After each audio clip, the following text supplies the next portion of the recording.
24-এর গণহত্যার বিচার হলে 71-এর গণহত্যার বিচার হতে পারে।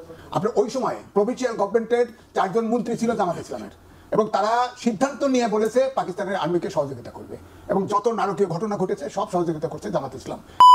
তারা কিন্তু পাকিস্তানি বাহিনীর প্রত্যক্ষ সহযোগিতা করেছিল। তারা 14ই ডিসেম্বরের যে বুদ্ধিজীবী হত্যা এবং অন্য গণহত্যা সরাসরি তারা তালিকা করে বাড়ি দেখায় তারা এটাকে সংগঠিত করেছিল।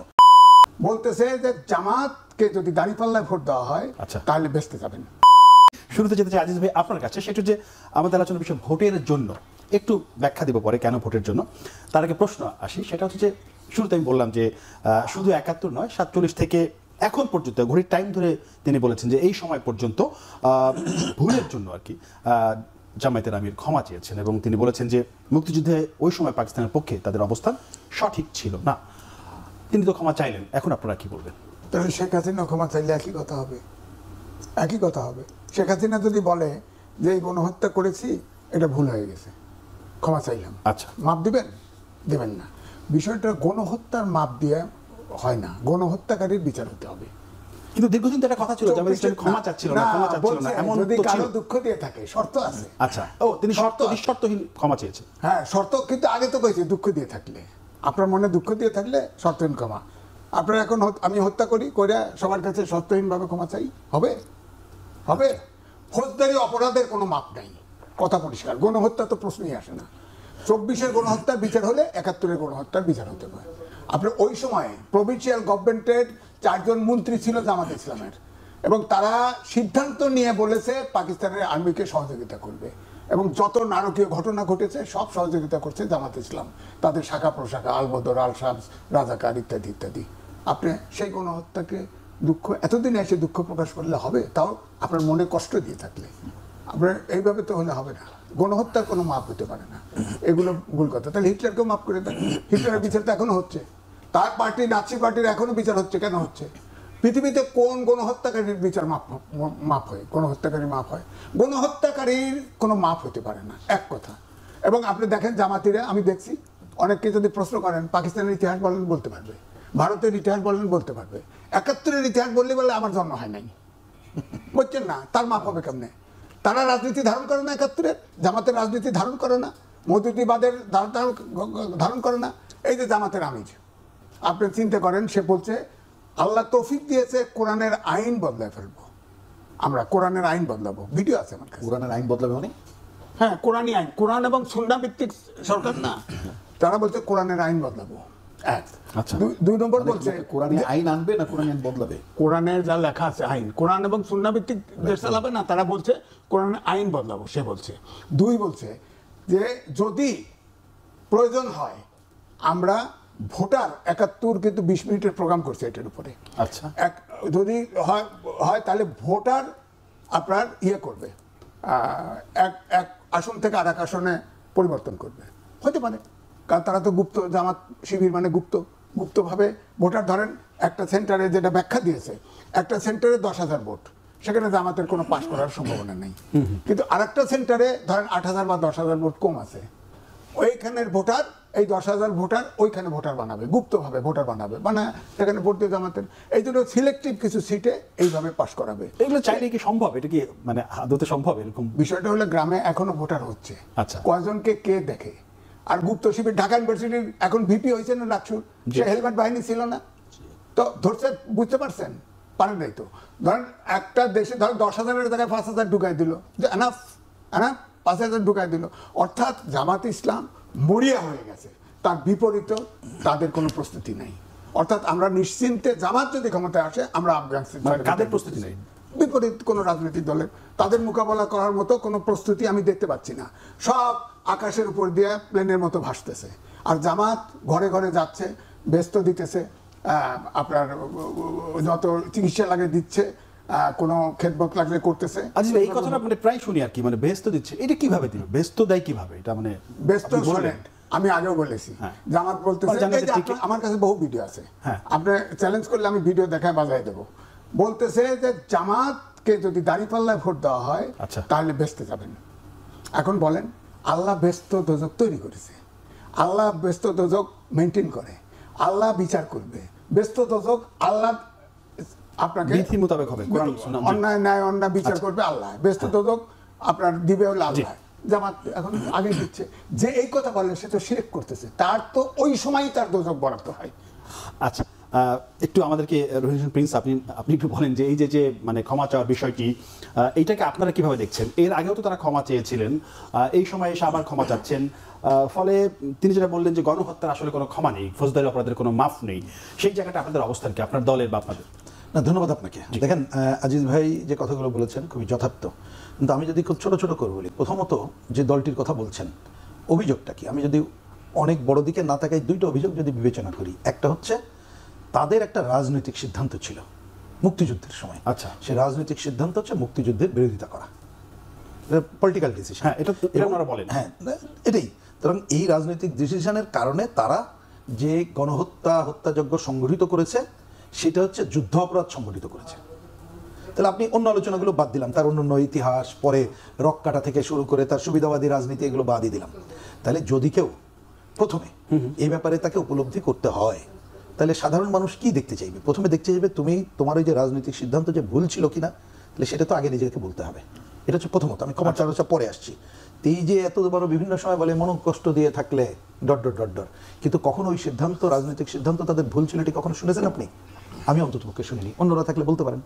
তাহলে তো সে যে ওই রাজনৈতিক অপরাধে তো অপরাধী, আর তার যে অনিবার্য পরিণতি, সে যে যুদ্ধ অপরাধ সংগঠিত করেছে, যুদ্ধ অপরাধের ক্ষমা তো হয় না। কোথায় হয়েছে? যে উনি তো অনেকগুলো উদাহরণ দিলেন, আপনি ওটা বাদ দেন। আমি দেখলাম যে আমাদেরই এই দেশের এই যে বিচার কাজ চলছে, কালই না পরশু দেখলাম যে আমাদের একজন উকিল সাহেব বলছেন যে যিনি মামলা করেছেন তিনি যদি ক্ষমাও করে দেন, কিন্তু ওনারা যে অপরাধ সংগঠিত করেছে তার বিচার রাষ্ট্রই করবে। না, এটা তো আইনেই আছে, ক্ষমা করে দিলেও রাষ্ট্র তখন দায়িত্ব নেবে। তাহলে জিনিসটা সহজ। আচ্ছা, তাহলে আমি বলছি, তাহলে এবার দেখেন, তাহলে পয়েন্ট দুইটা। প্রথমত, সে যে রাজনৈতিক ভুল ডিসিশন, ধর্মের নাম করে যে রাজনীতি করেছে, যে ভুল ডিসিশন, একটা দেশের স্বাধীনতা সংগ্রামের বিরুদ্ধে তার অবস্থান।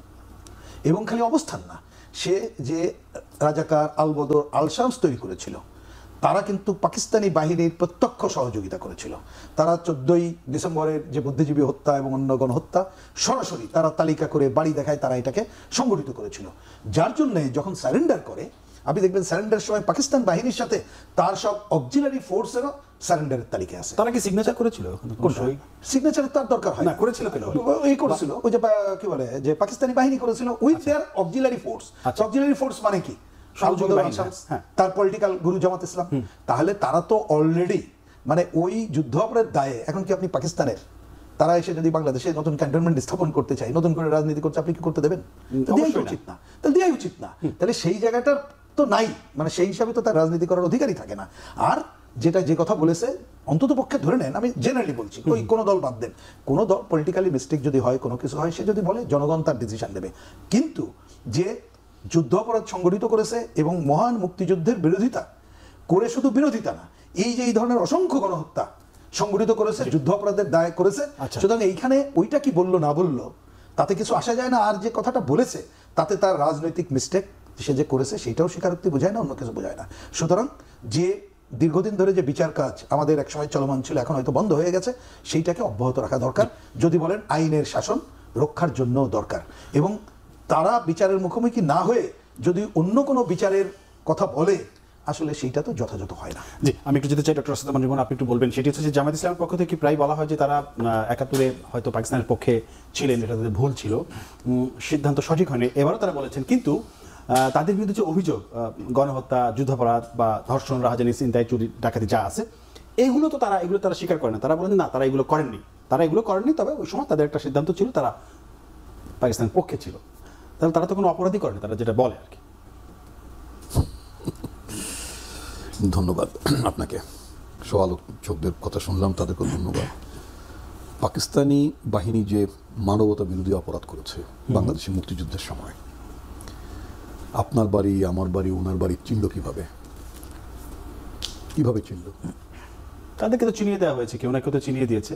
তো এই কেউ না কেউ কেন, ওই যে সহায়ক বাহিনী, আচ্ছা, অক্সিলারি বাহিনী, ফোর্স, সহায়ক বাহিনী, একটা বেলুচিস্তান থেকে বা পাঞ্জাব থেকে বা অন্যান্য জায়গাতে, মানে পাকিস্তানের নানা প্রভিন্স থেকে যে সমস্ত সৈনিকরা এসেছিলেন, তারা এখানে যে হত্যাযজ্ঞ সংগঠিত করেছেন, ধর্ষণকাণ্ড সংগঠিত করেছেন, এই রাস্তাঘাট চিনিয়ে দেওয়া, মানুষজনকে চিনিয়ে দেওয়া, টার্গেট কিলিং করানো, এখানে তো মানে কাউকে না কাউকে করতে হয় তো, যেমন পুলিশের যেমন সোর্স থাকে না, আচ্ছা, তাদের মাধ্যমে তো ক্রিমিনালসগুলোকে ধরা হয় ইত্যাদি, বা অনেক সময় সোর্সগুলোকে দিয়ে পুলিশ অপকাণ্ডও করে, মানে অপব্যবহারও করে অন্যদেরকে হয়রানি করার জন্য, চাঁদাবাজি করার জন্য, দুর্বৃত্তপনা করার জন্য করতো। এটা তো মানে গত 15 বছর বা পুলিশ সম্পর্কে অনেক অভিযোগ জানি। তো এটার জন্য একটা মানে মূলত সোর্সদেরকে দায়ী করা হয়, সোর্সদের ব্যবহার করা হয়। ওই সময়তে ওই যে দুটো বাহিনীর কথা বলেন, কি বলে রাজাকার বাহিনী, আল বদর বাহিনী, আল শামস বাহিনী, নিঃসন্দেহে তাদের কাজটা তো এটাই ছিল, মানে তাদের তো মানে পাকিস্তানকে প্রোটেক্ট করা বা রক্ষা করা। আদার হ্যান্ড যারা পাকিস্তান মানে তাদের ভাষায় তৎকালীন তাদের যে ন্যারেটিভ, তাদের যে অবস্থান, পাকিস্তান ভাঙার বিপক্ষে যারা অবস্থান নিয়েছে বা পাকিস্তান থেকে বাংলাদেশ সৃষ্টির জন্য যারা কাজ করছেন, লড়াই করছেন, যুদ্ধ করছেন, তাদেরকে ধরিয়ে দেওয়া, তাদেরকে মানে তাদের ভাষায় শাস্তির আওতায় আনা, সোজা কথা মানে all actions went in favour of মানে পাকিস্তানি রেজিম, পাকিস্তান অকুপাইড ফোর্সেসদের, তাদের পক্ষে গেছে। তো এটা আসলে দায় এড়ানোর কোনো সুযোগ থাকে না। একেবারে আপনি যে কোনো ব্যাখ্যা দিলেই এটার দায় তারা কেউ এড়াতে পারেন না ওই সময়টিতে। এখন কথা হচ্ছে সেটা তো সংগঠনগতভাবে মানে এই দায় সংগঠনগতভাবে দায় এড়ানোর সুযোগ তো খুব কম, কারণ এই লোকগুলো তো আপনার হাওয়াই বাহিনী না, এটার মধ্যে কেউ না কেউ তো যুক্ত ছিলেন। পাকিস্তান হানাদার বাহিনীর যদি যুদ্ধাপরাধের জন্য যদি বিচারের দাবি হয়ে থাকে, সেই বিচারটা তো মানে হোয়াট এভার তারা মানে সারেন্ডার করেছেন, ৯৬,০০০ মানে যুদ্ধাপরাধীদের বিচার হবে। পরবর্তীতে শেখ মুজিবুর রহমান তো বললেন যে প্রতীকীভাবে কিছু লোককে বিচার যে কোনোভাবেই হয়নি, এবং ফাইনাল ডিসিশন হলো শেখ মুজিবুর রহমান আমলে যে পাকিস্তানি কর্তৃপক্ষ তাদের বিচার করবে। তার মানে বিচার যদিও করেনি কিন্তু বিচার করবে এমন একটা বিষয় তো ছিল, তাই না? হ্যাঁ। তো এখন কথা হচ্ছে যে একটু আমি ট্রাক করি, সেটা হচ্ছে যে এতদিন ধরে একটা কথা কিন্তু চলছিল যে জামাত ইসলামী ৭১-এর যে ভূমিকা তাদের ছিল, সেই ভূমিকার জন্য তারা ক্ষমাও চাইলো না, মাফও চাইলো না, কিন্তু এখন তারা চাইলো। এটা তো আমি আসলে পুরো নিউজটা শুনি, এর মধ্যে আবার একটু যদি কিন্তু মানে আমাদের আজিজ ভাই বললেন যে এটা মানে এটা নিঃশর্ত ক্ষমা চেয়েছেন, জি নিঃশর্ত না অথবা যদি আর একটা রিপন ভাই, সে তো যতদূর দেখলাম বলছে ৪৭ থেকে এই পর্যন্ত যদি কষ্ট দিয়ে থাকি, ওটা মানে যদি ৭১ তো ৪৭ বলেন থেকে ৭১ পর্যন্ত পলিটিক্যাল ৪৭ এবং এখন পর্যন্ত কোনো কথা বলে মানে চলে মনে তাদের হয় না। ভুলের জন্য ভুল মানে হ্যাঁ, তার সংগঠনগতভাবে তারা মানে ভুল সিদ্ধান্ত নিয়েছেন। ৭১ মানে ৪৭-এর তো এটা একাডেমিক্যালি যেটা আলোচনা হয়, যখন এন্টায়ার এই অঞ্চলে তৎকালীন পূর্ব পাকিস্তানের বা তৎকালীন পূর্ব বাংলার মানুষরা যখন পাকিস্তান সৃষ্টির পক্ষে ছিল, ইনফ্যাক্ট তখন জামাত ইসলামী তারা পাকিস্তান সৃষ্টির বিপক্ষে ছিল। মানে যেটা আমরা অনেক সময় আলোচনা করতাম যে জামাত সবসময় একটা ভুল রাজনীতির পেছনেই ছিল। ভুল রাজনীতিটা ছিল ক্রিয়েশন অফ পাকিস্তান, মানে এটা বিরোধিতা করা তখনকার সময়। ক্রিয়েশন অফ বাংলাদেশ যখন এন্টায়ার বাংলাদেশের মানুষ ক্রিয়েশন অফ বাংলাদেশের পক্ষে, তখন এটার বিপক্ষে গিয়েছে। এবং ভেরি ইন্টারেস্টিং, আপনার যখন বিএনপি ক্ষমতায় ছিল তখন আওয়ামী লীগের সাথে যৌথভাবে আন্দোলন করে আওয়ামী লীগকে বেগবান করে তৎকালীন বিএনপি সরকারকে মানে কি বলে বিব্রত করার জন্য তাদেরও ভূমিকা ছিল। এবং আওয়ামী লীগ ৯৬ সালে ক্ষমতা আসার পরে, এটা আমি জাপানে একটা সেমিনার ছিল, সেই সেমিনারে আমি কথাটা উল্লেখ করেছিলাম মেইনলি। ওখানে একটা একাডেমিক সেমিনার ছিল। তো সেখানে সেটা হলো যে আপনার আওয়ামী লীগ ওই সময় ৯৬-তে ক্ষমতা আসার পরে মানে যাদেরকে বিচারের সম্মুখীন করলো, অর্থাৎ বিচার প্রক্রিয়াটা শুরু করলো, খেয়াল করতে হবে সেটার কিন্তু পেনাল্টি তারা পরবর্তীতে পেয়েছেন। তাদের মধ্যে যারা ফাঁসিতে যাদের মৃত্যুবরণ হয়েছে, যেই অপরাধের মানে অভিযোগে, সেই অভিযোগটা তাদের বিরুদ্ধে সত্যি ছিল কিনা, অথবা তারা সেই অপরাধটি সংগঠিত করেছিলেন কিনা, আইনের সমস্ত বিচার বিশ্লেষণে তারা নিরপরাধ ছিলেন কিনা, সেটা একটা জুডিশিয়ারি ইস্যু। কিন্তু আমি বলতে চাচ্ছি, তারা যে ভিকটিমটা হলেন মানে তাদের মানে বক্তব্য অনুযায়ী, অর্থাৎ তারা যে এই ঘটনা মানে হত্যা কি বলে আপনার ফাঁসির আদেশের শিকার হলেন তাদের নেতৃবৃন্দ, সেটাও তো আপনার ওই ৯৬ সালে আওয়ামী লীগকে ক্ষমতায় আসতে সাহায্য করা। আমি বলছি ক্ষমতায় আসতে সাহায্য করা, ওইটাও কিন্তু মানে তাদের মনে যে পর্যন্ত ভুলের কথা, ওটা তো বলেননি যে তার ৯৬ ভুলটা তো তার তো এই পর্যন্ত টোটালটি টেনেছেন। আমি যেটা মনে করে দিতে চাই আপনার দর্শকদেরকে, যেটা আমি বহু বছর আগে জাপানে একবার একটা সেমিনার আলোচনা আমি একটা পেপারে বলেছিলাম, সেটা হচ্ছে যে ৯৬-ও তাদের একটা বড় ভুল ছিল। মানে ৯৩, ৯৪, ৯৫-তে বিএনপি গভর্নমেন্টের বিরুদ্ধে আন্দোলন করার মধ্য দিয়ে আওয়ামী লীগকে ক্ষমতা আসার পথ প্রশস্ত করে ইত্যাদি ইত্যাদি। তো তো otherwise situation could have been different, অন্যরকম পরিস্থিতি হতে পারতো। এখন কথা হচ্ছে রাজনীতিতে আসলে ভুল স্বীকার করার মধ্যে I don't find any wrong. ভুল স্বীকার এবং সেটা সিনসিয়ারলি করতে হবে। আপনি তো রাজনীতিবিদ, ধরেন আপনারা সাংবাদিক রাজনীতিবিদ যারা আছেন, আপনারা ধরেন ক্ষমাই করলেন, তো পাকিস্তান ক্ষমা করার জন্য এটা তো রাজনীতিকদের কাজ না। আপনি এটা on behalf of the people, আমি একটা পার্টি করি, আমি কি ক্ষমা করে দিতে ক্ষমা হবে? সাধারণ মানুষকে তো আপনারা রিপ্রেজেন্ট করে না, আপনি তো জনপ্রতিনিধি। আমি আপনাকে একটা কথা বলি, এটা আমার একটা মানে এটা আমার একটা রিসার্চ ফাইন্ডিংস। অ্যাক্টিভ পলিটিক্স করেন যারা, আচ্ছা অ্যাক্টিভ পলিটিক্স যারা করেন, সেটা যেই দলই করুন না, তাদের সংখ্যাটা, হ্যাঁ কমিউনিস্ট পার্টি অথবা কোনো রিলিজিয়াস মানে বেস কোনো পার্টি, তাদের সংখ্যাটা খুব সিলেক্টিভ। বাট অন্যান্য মানে মাল্টিক্লাস পলিটিক্যাল পার্টি তাদের এখানে কিন্তু খুব মানে, আমি পার্সেন্টেজটা এক্স্যাক্টলি উল্লেখ করতে চাই না, কিন্তু আমি এটা বলতে চাই যে পার্সেন্টেজটা যে একেবারে 40-50% এরকম না কিন্তু। আচ্ছা, এটা হচ্ছে যখন আপনি খুব ভালো কাজ করবেন, ভালো রাজনৈতিক মানে ন্যারেটিভ নিয়ে আসবেন, জনগণের পক্ষে যখন অবস্থান নেবেন, তখন যেটা বলে ভাসমান ভোটাররা নাকি, যারা নট ইয়েট ডিসাইডেড বলা হয় না, ফ্লোটিং ভোটার, যারা আসলে নট ইয়েট ডিসাইডেড কোন দলকে ভোট দেব, নট ইয়েট ডিসাইডেড, ওই জাতীয় লোকরা যখন ডিসাইড করে ফেলে, তখন একটা দলের ভাগ্য আসলে তখনই আসলে মানে ভারসাম্যটা কোন দিক যাবে বা কারা জিতবেন কারা পরাজিত এগুলো ডিসাইড হয়ে যায়। তাহলে যদি বিষয়টা এরকমই যদি হয়, মানে এরকম যদি হয় না, এরকমই হয়, তাহলে আমি, আপনি বা উনি এই বিশেষ বিশেষ কোনো দল, তাদের নেতারা যদি আপনি বলেন যে মানে ক্ষমা কর, এটা বিষয়টা তাদের না, it is absolutely it is the people, জনগণ একটা সিদ্ধান্ত গ্রহণ করার ব্যাপার আছে। এবং এখন আপনি বলবেন জনগণ সিদ্ধান্ত কি দেবে? জনগণ সিদ্ধান্ত থ্রো ভোট দিতে পারে। আমি যে কথাটি বলতে চাই, শুধু আওয়ামী লীগের বক্তব্য দিয়ে বলতে চাই যে আওয়ামী লীগ ৭১, রাজাকার, আল বদর, আল শামস, নানাবিধ মুক্তিযুদ্ধ বিরোধী নানান কথাবার্তা বলতো এবং নিজেদের মুক্তিযুদ্ধের চেতনার কথা বলতো, কিন্তু কাজটা করতো সম্পূর্ণভাবে মুক্তিযুদ্ধের চেতনা বিরোধী। যার জন্য আজকে যে জামাতের যে মানে জামাতের যে তাদের যে ভুলের কথা যেগুলো বলছেন, তারা যে মানে যে সমস্ত মানে হিউম্যানিটির বিরুদ্ধে যে ক্রাইমগুলো করার তাদের বিরুদ্ধে যে অভিযোগগুলো আছে, সেগুলো চাপা পড়ে গেল অথবা গৌণ হয়ে যাচ্ছিল মানুষের মনে।